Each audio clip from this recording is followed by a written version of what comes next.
เด้อใช่น้องไปหับโอ้ยพูดละมาบ้านมันเชียงยืนพูดละได้ยินข่าวว่าปุ๊กยาไม่ใช่ยาเต็มเลยมาจากมาเป็นพ่อค้าพ่อขายแล้วมาหังมามีมากว้างมาแน่กันว่ามาหังมามีแล้วขึ้นมาดูแล้วมาจบมางามได้ขึ้นมาดูแล้วขึ้นเลยเลยแล้วกันมาจบมางามเนี่ยมาขับมาคุ้นเลยขึ้นมาดูแล้วอันนี้ว่าเขาถามนี่เลยนี่เอานี่ว่าบ่อยากขึ้นเอานี่ว่าบ่อยากขึ้นเด็กเอานี่ว่านั่นแหละลูกแก้วมาหน่อยนะที่ลูกแก้วลูกแก้วลูกแก้วจิ้มจะหัวแม่เอาให้พื้นเลยไม่อยากรวมขึ้นหน่อยเลยมันเบาพอแล้วปันยังอยู่บ่เนาะปันยังอยู่บ่บาทนี่วันนี้วันคันแบบพวกนอนไก่ยังคันโปรโทนอยู่กับเฮือนได้เด้พุ่นนี่ไก่เด้อไก่คันได้ใช่ไหม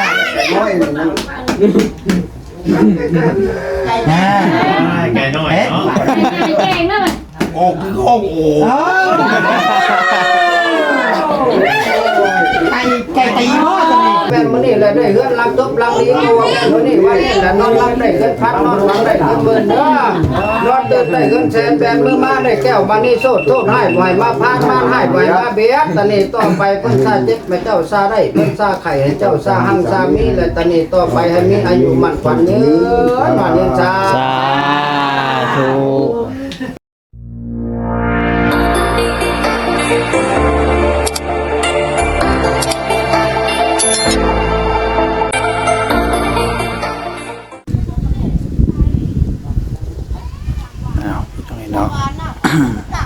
เปิดภาพขึ้นมาอยู่ที่เรือนของน้องไม้มื้อนี้พี่น้องเนาะคือได้หลายคนฮู้พี่น้องเอ้ยมื้อนี้ก็มือสันวันดีมือสีวันงามพี่น้องเนาะก็เป็นมืองามยามดีอีกมือนึงพี่น้องเอ้ย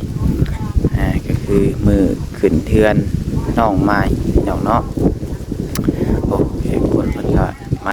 สาบานพี่น้องเนาะคนแขนไก่เฮือนเคียงทางตุสิตเบาเวียงก็หาก็ขึ้นมาพร้อมกันพี่น้องกันขึ้นมาพี่น้องเอ้ยมื้อนี้ก็มาฮอดพี่น้องเนาะเอากราบทักทายสบายดีสวัสดีพ่อแม่พี่น้อง FC สุขสุคนผู้สมองสุบอลผู้สิฝั่งลาวฝั่งไทย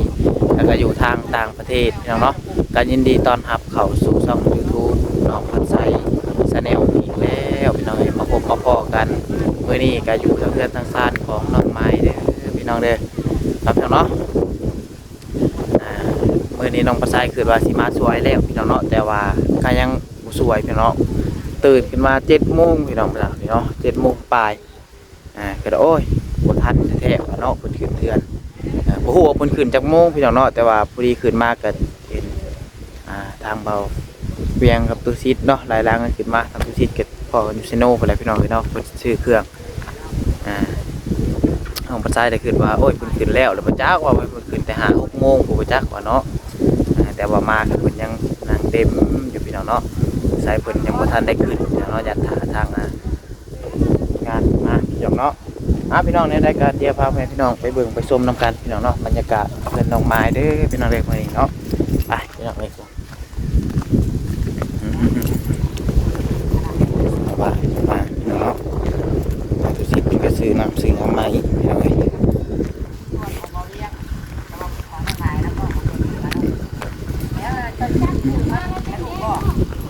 ชาวบ้านเนี่ยเนาะเป็นมารวมงานขอถักแก่แนวโค้งพี่น้องเอ้ย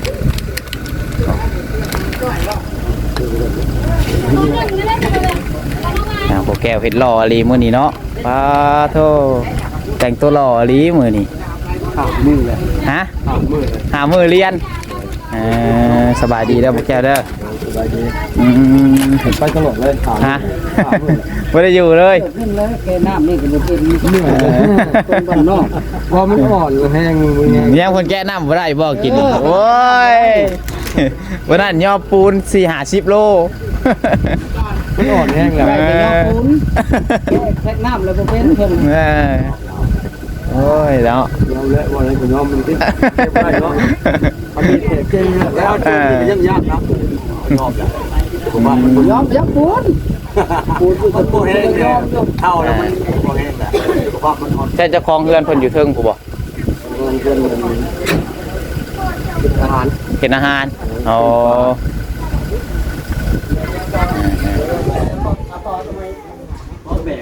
ยังไงยังบ่ทันได้ขึ้นปะนี่พ่อแก้ว ยังแล้วถาม เฮาเลยคือว่าโอ้มาบ่ทันเลยบ่เจ้าว่ะขึ้นจักม่วงก็ได้บ่ มันเป็นยัง ได้ไหมดีหมดมือดีหมดมือ มือมันดีเนาะ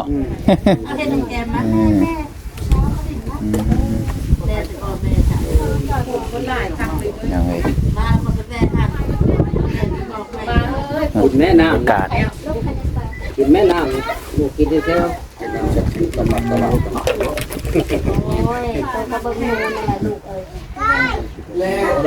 คนเพิ่น ก็เห็นเป็นก้อนมีบ่ชื่อถ้าอยากปลาก็กินน้ำเย็นแท็กซี่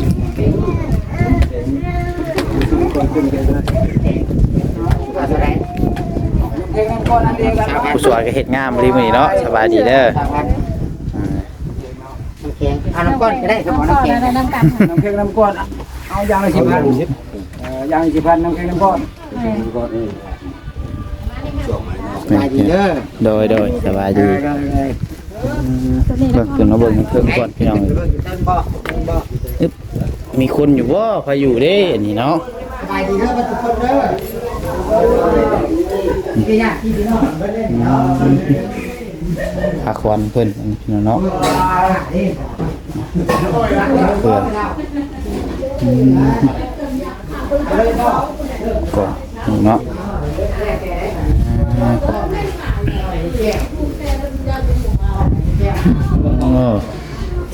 เงิน เบิ้งจะได้บทโน่นเพิ่นจะไปโดดเปิดยามนะเปิดยาม นุ่มอยู่บ่น้องจ้อยคมของนู่นน่ะคักอยู่บ่แข็งบ่ ถ้าเราลงมาที่คุณมันดองขึ้นดองขึ้นเทิงเลยลองดูซะ มาลองนะตอนนี้ให้นอน ขออนุญาตแต่มันลุลงตารางเลยบ่แห้งกับมันลุลงตารางเลยเนาะไปลงไป เฮาเราหับเพื่อนหรอวะ หับอยู่เฮือน เนาะเชดดาวสายปฏิ เนี่ยเลย สาดมอนกองกลางปองแปงแรงกองกลางได้ เป็นสิแห่แล้วเนาะ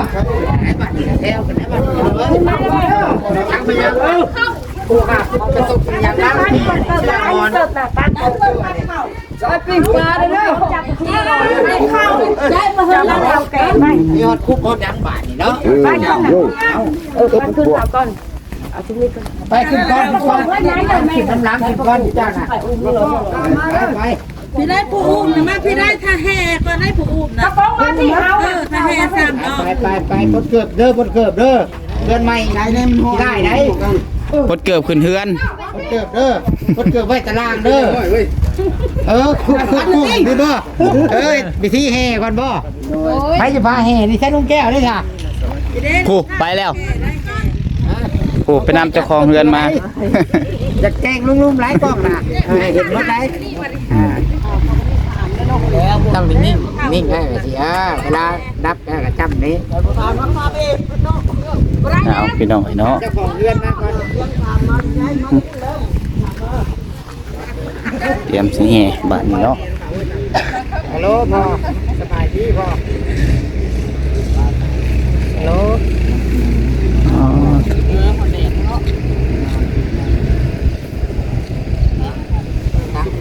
เจ้าของที่เพิ่นซื้อให้น้องใหม่กับดูมาบังปิดเพื่อนนะพ่อ ล้างมาฮอดมันไกลเนาะบุญคือบอกไปนั่นเจ็บกูได้เป็นเด็กคน ได้ยินกันแล้วเด้อเด้อทอด นะ ใช้ทางป่าป้าปันเข้าไม้ตรงไหนเพิ่งบอก เดี๋ยวถามเพิ่นก่อน อันนั้นบ่อันยังเกาะเพิ่นเดิน ยิ้มแย้มแจ่มใสยิ้มยิ้มเลยดิเห็นหน้าบูดไรเห็นหน้าโอ้ยมาก็มา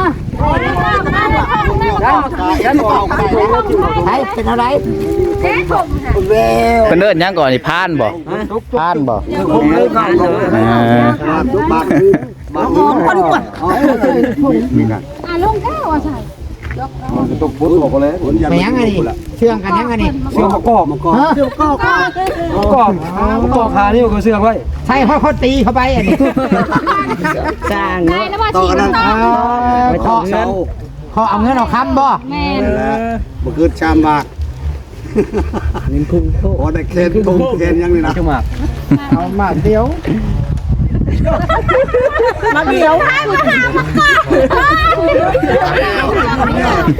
ยกเฮ็ดเลยเฉลยจะพ่อบ่แม่บ่มีพ่อจะมาบอกค่ะก่อขานี่ผมพ่ออยู่นี่อยู่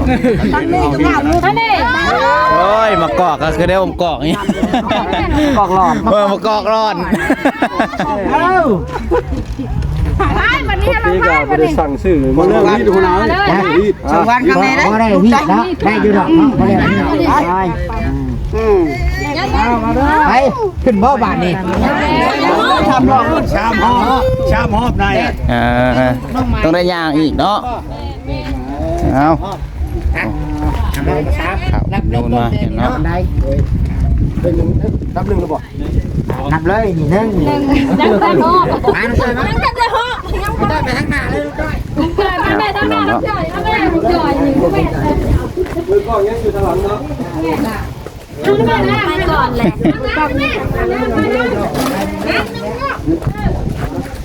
น้องใส่มาดัดถ่ายอยู่พี่น้องเนาะ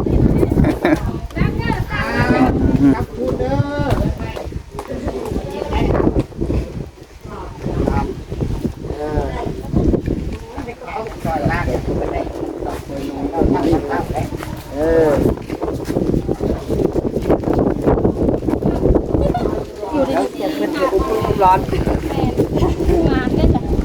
มาเด้คนไหนกันมา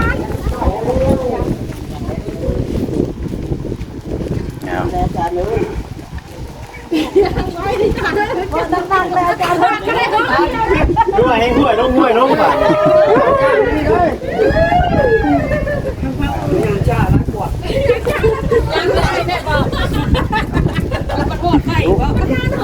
เหมือนในจานเหงานอนเลยบ่ ฉันจะยางน้ำหลังกว่าได้ต้องยางไว้นะบอก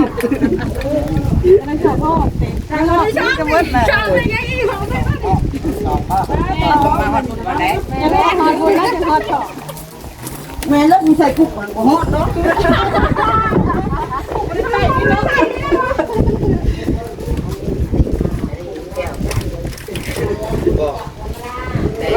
จะดูเรื่องรถขับนะทำมาโอ้ยจะมาก่อนรถบ้านเนี่ยมาแล้วบอกเอาน้องจ้อยเนาะ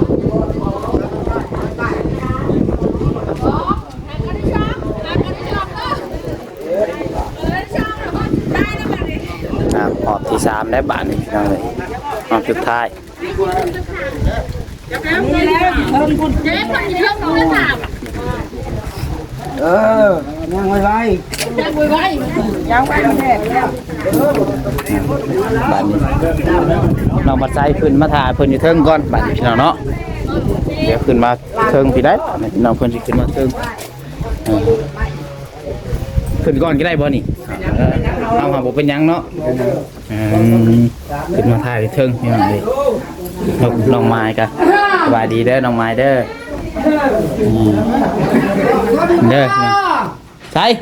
น้องไปหับ ไปหับ โอ้ยพูดละมาจากบ้านมันเชียงยืนพูดละได้ยินข่าวว่าพวกยาไม่ใช่ยาเต็มเลยมาจากมาเป็นอันพ่อค้าพ่อขายแล้วมาหังมามีมากว้างมาก แน่กันว่ามาหังมามีแล้วขึ้นมาดูแล้ว มาจบมา มาจบมางามได้ขึ้นมาดูแล้วขึ้นมาเลยแล้วกันมาจบมางามเนี่ยมาคำมาคุณเลยขึ้นมาดูแล้ว ทำพักพูดนี่แหละ ขึ้นมากันมาคำมาคุณแล้ว ไปซื้อ ใช้บน ใช้บ้านนี่ อยู่ไหน นอนดิ อยู่ไหนไปแล้ว อยู่ไหนอยู่บ่ อย่าทำเพิ่น ไปนอน ไปนอนกันก่อนเพิ่นนั่นสิอันนั้นดอกพี่รอพิมพ์กับเพิ่นได้วิ่งแล้วเพิ่นจะมา อืม อย่างนั้นเ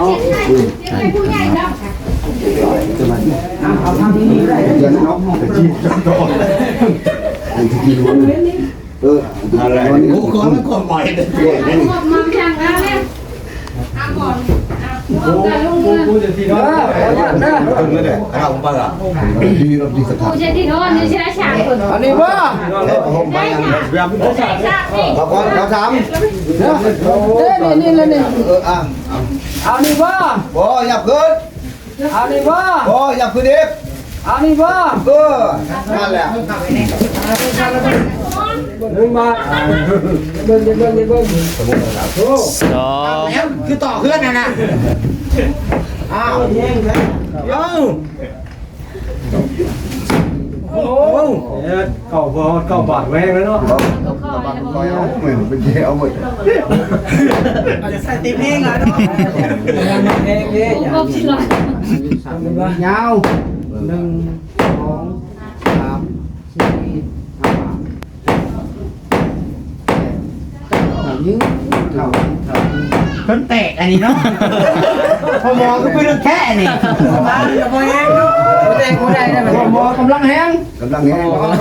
โคตรอันนี้อันนี้ เอ็นไรเยอะนำเอา คำคูณอันนี้เนาะ ผมให้ประชาชนนอนเอาผมให้เพิ่น อาชาปูก่อน ใช้สินอนกับบ่สินอนบัด แน่นอน เมื่อไรคนมาเหมือน มาเมื่อยได้ได้บ่อยู่ได้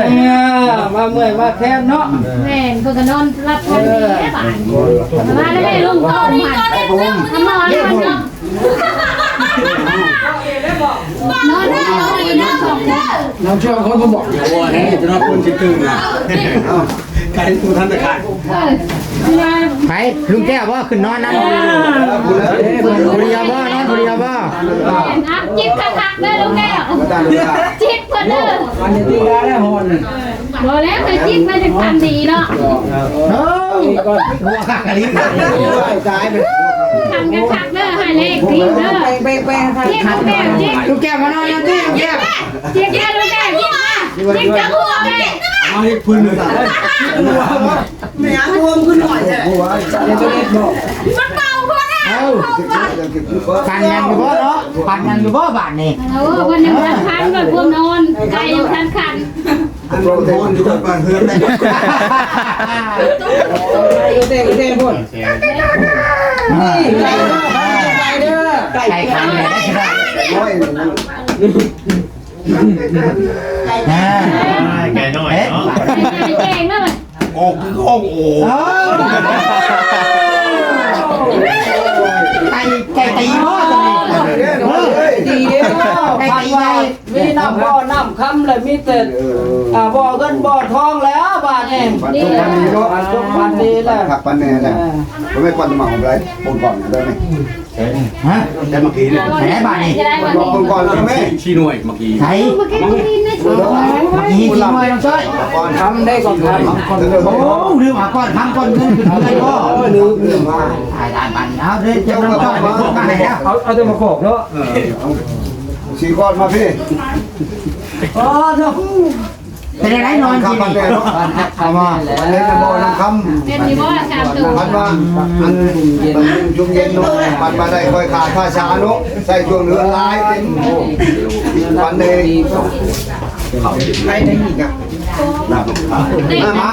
ก่อนทำก่อนได้บ่เฮ้ยทำก่อนเจ้าเจ้าแห้นี่ก่อนใหญ่แห้นี่ เอา แจลูกพริกนะ ก่อนเงิน เจอบุกทิพย์ ก่อนค อันนี้ไม่ยางอันนี้ ำก่อนทอง ไม่ยางอัน โอ้ย นี้ อันนี้ก่อนเช่าเนี่ยทิมมันเช่ามันมองโอ้ยชัวไว้เช่ามองเลยต้องเช่าก็มองนี่ทิมชัวไว้เนาะ อันนี้ดีไว้บ่ ก่อนนั้นก่อนคำก่อนทองแล้วไว้ก่อนเช่าทิมเนี่ย ตัวนี้ดีไว้เนาะอันนี้ ตรงนี้แล้วไว้ตัวมันเช่ามันมองไปเยอะไว้เนาะ สิไปแค่บ้านนี่นอนอิ่มแล้วบ่ ยังทันยังเข่าพันเขา อยากเข้าแล้วอยากเข้าอยากเข้ามาได้ไหล แม่เอาเข่ามาจนเอารับชา ค่าเด้อ ทำข้ามา สองถ้วยกับข้าวทิพย์หนึ่ง ดูเองเป็นยันดูตาเป็นน่ะ เรียกว่าเตรียมไว้รอด เรียกว่าเตรียมไว้ลูก เดียวถ้วยหนึ่ง มาแล้ว เกลือถ้วยหนึ่งข้าวทิพย์หนึ่ง นะ กำลัง ข้าวทิพย์มาตา ใจเย็น ใจเย็นก็เดินขาเลย เกือบเลยใจเย็นเนาะแม่ ใจเย็น มันก็เดินขาเลย นะ ไม่ใช่ตาก็เรากินเข่ากัน เรามา ยังจะได้กินไปใช้ยังไม่ได้กิน แต่ไรเฮือนหลังนี่งามอยู่บ่นี่ ครับเอื้อน งามอยู่บ่งามแล้ว ครับคนงามเลยโอ้ยกคนงามเลยคำแล้ว หักแล้วเนาะ ยกงามเลย เลยฮะ ครับขึ้นเนี่ยดี ก็ตะคามมาไก่ดีเนาะเพื่อเตะโอ้โห มาแล้วก็เชฟยู นั่นแล้วเขาไว้เอาผมมีคืนนึงเอาไว้ช้อนนะอุ้ย ท่านก็ยั่วก็ชดนะลูก สภาพมาไก่เนาะ มาไก่น้อยบนไฟไกลมากมาเมื่อยเลยใช่น้ำชางแก้วมาเพิ่นแม่นี่บอก น้ำดิ น้ำชางแก้ว น้ำน่ะแก้ไม่เพราะได้น้ำน่ะก็จ้อย เพิ่นไปไกลมาเมื่อย มาไก่เอาเลย แหละฉันจัดมาเนาะกินนะแหละ อ้าวกินน้ำก่อนเด้อมาเนี่ย กินคนเดียวนะแต่เดี๋ยวกินหลาย แล้วเดี๋ยวอย่างแล้วมันจะรอดมันอ่อนมันจะรอดจะรอดจะได้ มาก่อนมาจัด อย่าให้มาร้ายมันเสียน้ ทางลุมกับป้าเธอพี่น้องเนาะเพิ่นเฮ็ดเตรียมของ ำ กิน เฮ้ยน้ำกระแช่แก่กระหอมเนาะ เอ้า เป็นแบบมาขับมันแน่ แล้วก็เก็บก็หอม ขี้แก่ไปยังหอมเนาะหอมแล้วทำคุณอันนี้แต่เดือนหลัง ทำคุณแหละ เจ็บหอม น้ำตาก็ไหลเนาะ น้ำเพื่อน้ำข้ามแล้วมันย่างเมื่อยมากแต่ไก่ มาไก่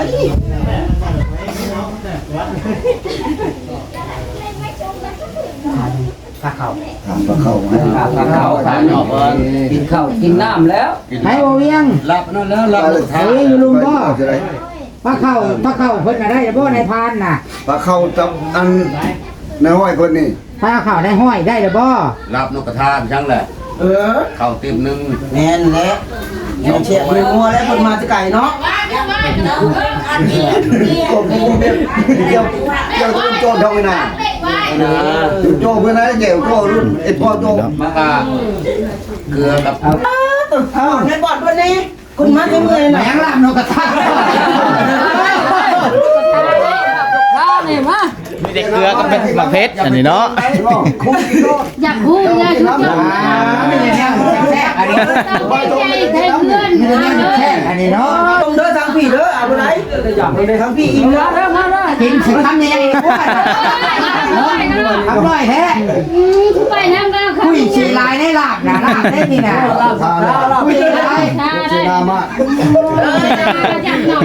แค่ได้บาทนี่แล้ว อ่าน เอาอีกเอาอีก เอาอีกคำใหญ่ลูก ทำไร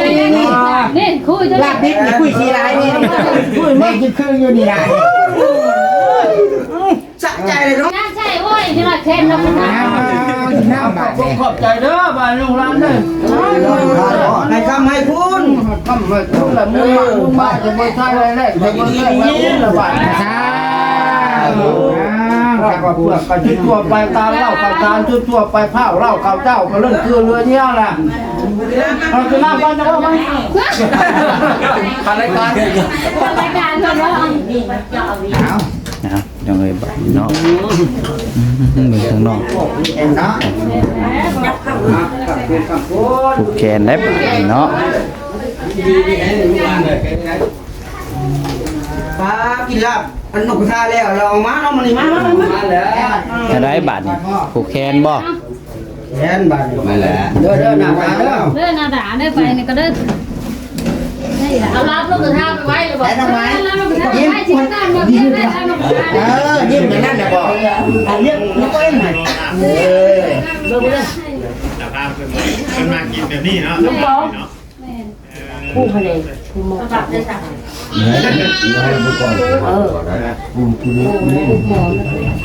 มาเจาะมา ขนาดคนโบราณมันได้ได้นี่เนาะ เต็มเพื่อน เอ เนาะ อกันคนร้ายนี่ยันมีมันอยู่ แกบ่บ่แห้งแล้วบ่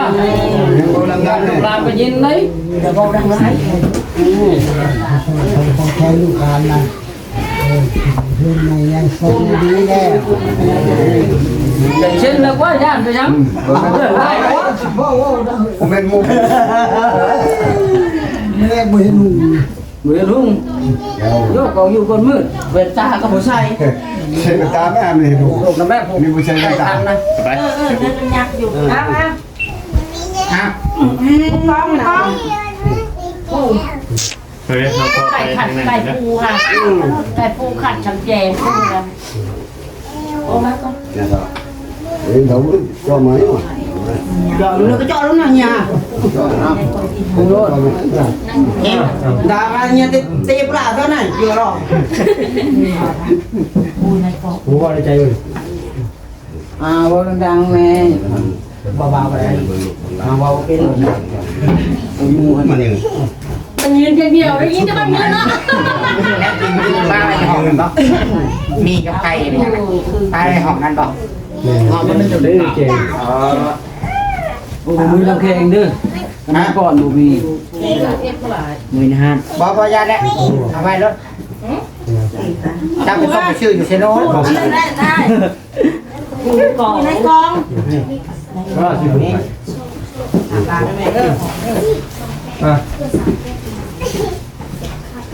Giờ mình đưa. Chặt mấy là cho nó ngài ngợp đấy. Con này ở đây. Hợp làm luôn luôn. Tao kè con đó.เป็นบ้านช้างเยอะnhư là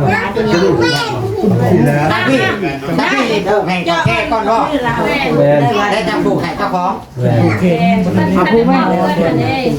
Học phụ mong hay chặt thuốc.เป็นเงินเท่าแก่ Mong hay là cả. Anh đây bạn học nè. คุยกันเนาะแต่ละวันเนาะ Lên đi đi. nó cứ tầm được Cứ khải này sao?เด็กมันฮอนอยู่แล้ว đẹp cho thấy mình hang nè, hang nè. Hang cút của cầu. ไอ้เด็กเป็นช่องเนาะ Một hai đó. Nó bự nó tảng này. มันแดง Đèn xong. มันได้ช่อง มันเดือนแจ้งพูดเนาะมันชีเมื่อยกันเนาะ ช่อง เอากลับมาลูกเนาะเอามาเพิ่นมัน Chắc ai đặt. Chắc ăn rồi. ชอบเพื่อนประกอบกัน ซาได้บ้านนี่เนาะ ที่ป่าที่ขึ้นเบื้องขวาก็แม่นมื้อนี้วันนี้พระจันทราขึ้นเบื้องซ้ายก็แม่นมื้อนี้วันนี้สังขารใหญ่ขับสู่ราศีก็แม่นมื้อนี้เลยได้เฮือนลังจบลังดีก็แม่นมื้อนี้วันนี้แหละนอนรับได้เงินพันนอนรับได้เงินหมื่นเด้อนอนเดินได้เงินแสนแปดมือมาได้แก้วมานี่โสดโทษให้บ่ให้มาพานมาให้บ่ให้มาเบียดตอนนี้ต่อไปเพิ่นซาเจ็บให้เจ้าซาได้เพิ่นซาไข่ให้เจ้าซาหั่งซามีและตอนนี้ต่อไปให้มีอายุมั่นขวัญยืนนอนยืนซา สาธุเอา อ้าวอ่ะ เบิ่งนำกันยาวๆเนาะ มาตอนนี้มาเจ้ากับเอามาเด้อลามเลยบาทให้อยู่ดีมีให้ความเจ็บป่วยได้ความไข้บ่ให้มีและตอนนี้ต่อไปเพิ่นจะเจ็บไปเจ้าซาได้เจ้าซาไข่เจ้าซาหั่งซามีแล้วได้เงินพันรอบหลังได้เงินแรงได้เงินแสนแบมือมาได้แก้วมานี่โสดโทษให้มาพานมาให้มาเบียดนี่ต่อไปอยู่ดีมีให้สุขมันตั้งมาเป็นทันคือน้องบ้านยืน Nên đã luôn luôn thấy khảo. กับปุ๊ ขายไม่ถึงค อาจารย์เลยนอนอยู่ในใจแต่ว่าในใจเลยกันมักเดียวก็เอาเดียวแต่เอาสองคนหรือว่านี่เลย Mẹ này. ย่อขึ้นเลย Nhớ mấy. เอาบอกมือน่ะย่อขึ้นเส้นหนึงสติ Khang con khảo. มันพวกแกอะไรย่อย่อมือขึ้นรถ ำ ต้องจัดเอาไว้ ไป ไปนะไปขึ้นรถไม่ครับ ขึ้นในใจก็ขึ้นแล้ว บางทีในป้ายในความหมายของใครไปกับเราบาคาบอะไรมันยืนมัน มึงเล่นใช้นะเขาไม่ได้พูด ชักเอาลูกก็ได้ จ้า จับมาได้นะ เรียนตลอด เลิกว่าอะไร ใจดีกว่าไปลงไปเงินไปลงเลย เดินมาป่าลงอันนี้เกี่ยวกับตัวป่า ฟันเข่าเนาะ การเด้อ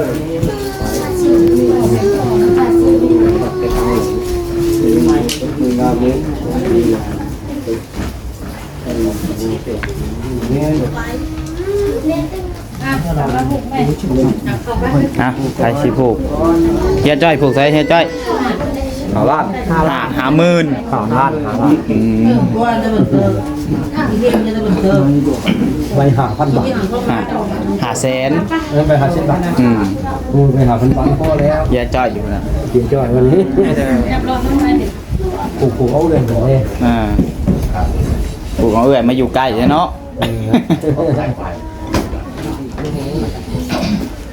ไปมานไม่ใช่ ทำไม คุณตกใจยืนอยู่เด็กไม่มีกระได